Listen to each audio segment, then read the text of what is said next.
Niente, allora stavo pensando, stavo riflettendo, visto che stamattina, ma ormai da qualche settimana mi sono scedato di 6, cioè alle 6, cioè, manco gli occhi, e non riesco più a dormire, sono sempre stato uno che per svegliarmi, per tirare in due letti, cioè, bomba, ma non riuscivo a svegliarmi, e la sera andavo a dormire tardi, mo per esempio 9, 9 e mezzo oppure arrivava le cose proprio tristissime, malinconiche, mi abbatte proprio.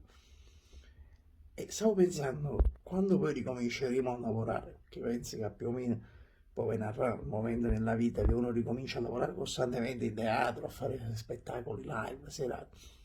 Cioè, come cioè, io tengo paura, cioè è vero, esiste l'adrenalina. Secondo me l'adrenalina non scatta, no?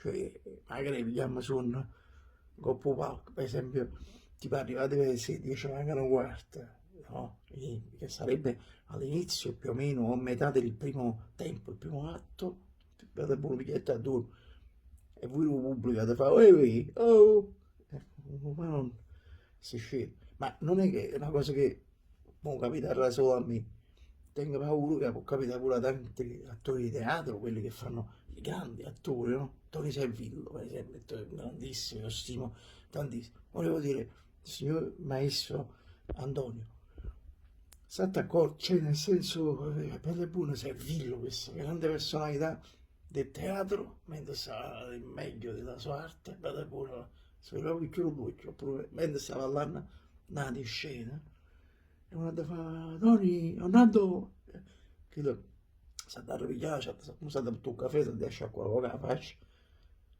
cioè nessuno è esente, che so, pure Salemme, no, Vincenzo?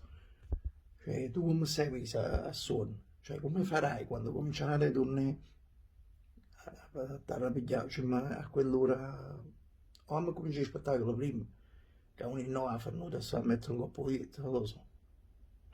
Cioè, quello che volevo dire, fate presto a riaprire i teatri, se no, mi cacciate un mimo.